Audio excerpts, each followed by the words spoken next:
வணக்கம். தமிழ் ஃபுட் கார்னரில் முருங்கைக்கீரையோட பாசிப்பருப்பு சேர்த்து கூட்டு பண்ண போகிறோம். இது ரெண்டும் சேர்த்து பண்ணுற கூட்டு டேஸ்ட் வந்து ரொம்ப ரொம்ப நல்லாயிருக்கும். 3 டேபிள் ஸ்பூன் பாசிப்பருப்பை அரை மணி நேரமாக ஊற வச்சுருக்கேன். இது மாதிரி ஊற வச்சிட்டோம்னா பாசிப்பருப்பு வேகமாக வெந்துடும். இதை இந்த கடாயில் சேர்த்துட்டு அது கூட 3/4 கப் தண்ணி, 1/4 டீஸ்பூன் சீரகம், 1/8 டீஸ்பூன் மஞ்சள் தூள் நல்லா மிக்ஸ் பண்ணி விட்டாச்சு. இந்த பருப்பு குழையாமல் மலர வேக வச்சுக்கணும். ஓரளவு சாஃப்டாக வேகணும், குழையக்கூடாது. கூட்டில் சேர்க்கறதுக்கு தேங்காய் விழுது அரைக்கணும். இந்த மிக்ஸி ஜாரில் 2 டேபிள் ஸ்பூன் தேங்காய் துருவல், 1/2 டீஸ்பூன் சீரகம், 2 பச்சை மிளகாய், கொஞ்சமாக தண்ணி சேர்த்து நல்லா நைஸாக அரைச்சிக்கலாம். பருப்பு நல்லா கரெக்டாக வெந்திருக்கு, மலர வெந்திருக்கு. இந்த மாதிரி வேக வச்சுக்கணும், குழைய விட்டுறக்கூடாது. இப்போ இந்த பருப்பை தண்ணியோட தனியாக எடுத்து வச்சிடலாம். அடுத்து கடாயில் 3 டீஸ்பூன் எண்ணெய் விட்டு சூடாகிடுச்சு.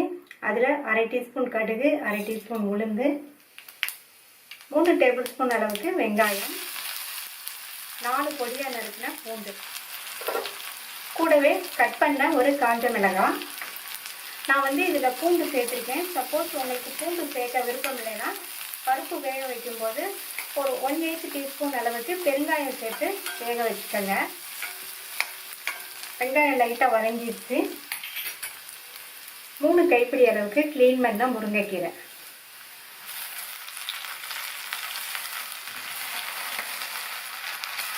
முருங்கைக்கீரை சேர்த்ததுக்கப்புறமா நல்லா ஒரு கரைச்சி பரட்டி விட்டுட்டு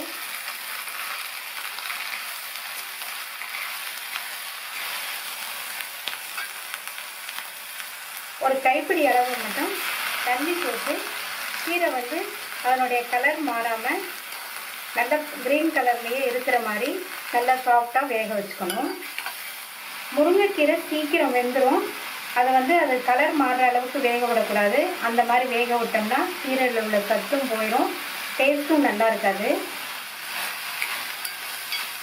கீரை நல்லா வெந்துச்சு.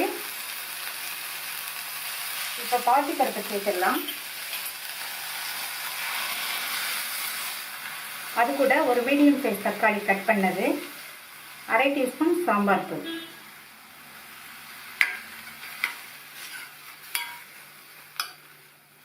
அரை கப் போல தண்ணி சேர்த்து வேக வச்சுக்கலாம். கீரை, நம்ம சேர்த்த பாசிப்பருப்பு, தக்காளி, சாம்பார் தூள் எல்லாமே நல்லா ஒன்று சேர்ந்து 2 நிமிஷம் கொதிக்கட்டும். 2 நிமிஷமா எல்லாம் ஒன்று சேர்ந்து வெந்துருச்சு. அரைச்ச தேங்காய் விழுதை சேர்த்துடலாம். மிக்ஸி ஜாரை கழுவி தண்ணி சேர்த்துடலாம். உங்களுக்கு கூட்டு எந்த திக்னஸ்க்கு வேணுமோ அதுக்கு தகுந்தபடி நீங்கள் தண்ணி சேர்த்துக்கங்க. இதுவரை நான் வந்து உப்பு சேர்க்கலை. கீரைக்கு வந்து ஃபஸ்ட்டே உப்பு சேர்க்கக்கூடாது. உப்பு சேர்த்தோம்னா கீரை சாப்பிடும்போது ஹாட்னஸ்ஸாக கடுப்புத்தன்மைன்னு சொல்லுவாங்க இல்லையா, அந்த மாதிரி டேஸ்ட்டாக இருக்காது. அதனால் கடைசியாக கீரைக்கு தேவையான அளவு உப்பு சேர்த்துக்கலாம். உப்பு பார்த்து சேர்த்துக்கங்க, தேவைக்கு தகுந்தபடி. உப்பு சேர்த்து நல்லா கலந்து விட்டாச்சு. இது 1 நிமிஷம் போல் கொதிக்கட்டும், போதும். தேங்காய் விழுதோட பச்சை வாசனை போயிடும். இதே மெத்தடில் நீங்கள் முருங்கைக்கீரை கூட்டு செஞ்சு பாருங்கள், ரொம்ப நல்லாயிருக்கும். தேங்காய் விழுதோட பச்சை வாசனையெல்லாம் போயிடுச்சு. ஸ்டவ் ஆஃப் பண்ணிடலாம். ரொம்ப சுவையான முருங்கைக்கீரை பாசிப்பருப்பு கூட்டு ரெடி ஆயிடுச்சு.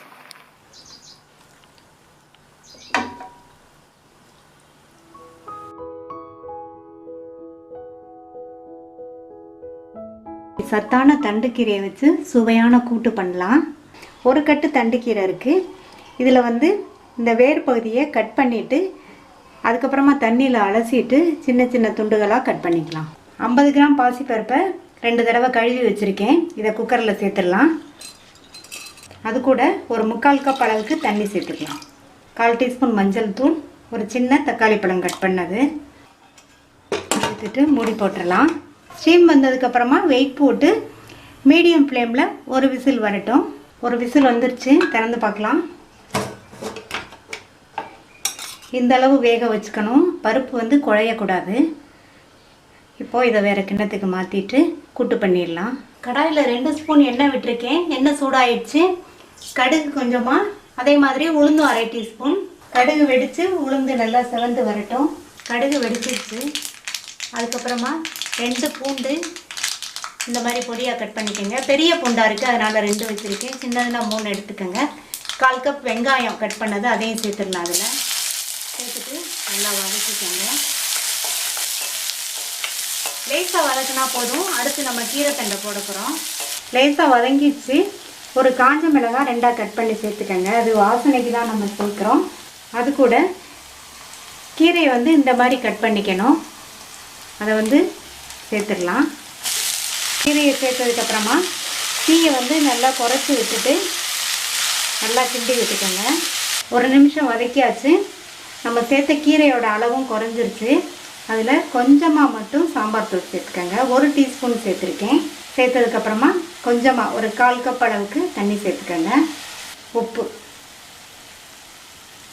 சேர்த்துட்டு நல்லா கலந்து விட்டுட்டு சிம்லேயே வச்சு இந்த கீரை வந்து நல்லா சாஃப்டாகிற வரை வேகட்டும். ஒரு மிக்ஸி ஜாரில் 1/2 டீஸ்பூன் சீரகம், 2 டேபிள் ஸ்பூன் தேங்காய் துருவல் சேர்த்துட்டு நான் வந்து 1 பச்சை மிளகாய் சேர்த்துருக்கேன். இது நல்லா காரமாக இருக்கும். உங்களுக்கு வேணும்னா நீங்கள் 2 சேர்த்துக்கோங்க. கொஞ்சமாக தண்ணி சேர்த்து கொரகொரப்பாக அரைச்சிக்கலாம். கீரை நல்லா வெந்துருச்சு. இங்கே பாருங்கள், இந்த அளவுக்கு. இப்போது வேக வச்ச இந்த பாசிப்பருப்பை சேர்த்துடலாம். சேர்த்துட்டு கொஞ்சமாக மட்டும் தண்ணி சேர்த்துக்கோங்க. இந்த கீரை இந்த பாசிப்பருப்போடு சேர்ந்து கொஞ்சம் வேகட்டும். நீங்கள் பிசைஞ்சு சாப்பிட்ற மாதிரி இருந்தால் தண்ணி வந்து எக்ஸ்ட்ராவாக கூட கொஞ்சம் சேர்த்துக்கோங்க. சைட் டிஷ்ஷாக வச்சுக்கிற மாதிரி இருந்தால் இந்த அளவு தண்ணி போதும். இப்போ வந்து உப்பு செக் பண்ணி சேர்த்துக்கோங்க. இந்த கீரை வந்து இந்த பாசிப்பருப்போடு சேர்ந்து ஒரு 2 நிமிஷம் வேகட்டும். உப்பு செக் பண்ணி பார்த்தேன், பத்தலை. இப்போ கொஞ்சம் சேர்த்துக்கலாம். நல்லா கலந்து விட்டுட்டு கொஞ்சம் வேகட்டும். இப்போது 2 நிமிஷமாக கீரை பாசிப்பருப்போடு சேர்ந்து வெந்துருச்சு. இந்த அரைச்சி வச்ச இந்த தேங்காய் சீரக பச்சை மிளகாய் விழுத சேர்த்துடலாம். கொஞ்சமாக மட்டும் மிக்ஸி ஜாரை கழுவி தண்ணி சேர்த்துக்கலாம். இதை கலந்து விட்டுட்டு கொஞ்சம் நேரம் மட்டும் வேகட்டும். இதுவுமே ஒரு 2 நிமிஷத்தில் ரெடி ஆயிரும். இந்த தேங்காய் சீரக பச்சை மிளகாய் விழுதோட பச்சை வாசனை போகட்டும். இந்த கூட்டு வந்து சாம்பார், ரசம், காரக்குழம்புக்கெல்லாம் சைட் டிஷ்ஷாக வச்சு சாப்பிட்றதுக்கு ரொம்ப நல்லாயிருக்கும். இந்த தண்டுக்கீரை கூட்டு வந்து வித்தியாசமான டேஸ்ட்டில் இருக்கும். 2 நிமிஷம் ஆகட்டும். தேங்காய் விழுதோட பச்சை வாசனை போய் கூட்டு ரெடி ஆயிடுச்சு. இந்த கூட்டுக்கு சாம்பார் தூள், அப்புறம் இப்போ அரைச்சி விட்டோம் இல்லையா தேங்காய் சீரக பச்சை மிளகாய் விழுது, இது வந்து நல்ல டேஸ்ட்டு கொடுக்கும், வாசனையாகவும் இருக்கும். இப்போ வந்து ஸ்டவ் ஆஃப் பண்ணிடலாம். தண்டுக்கீரை கூட்டு ரெடி ஆயிடுச்சு.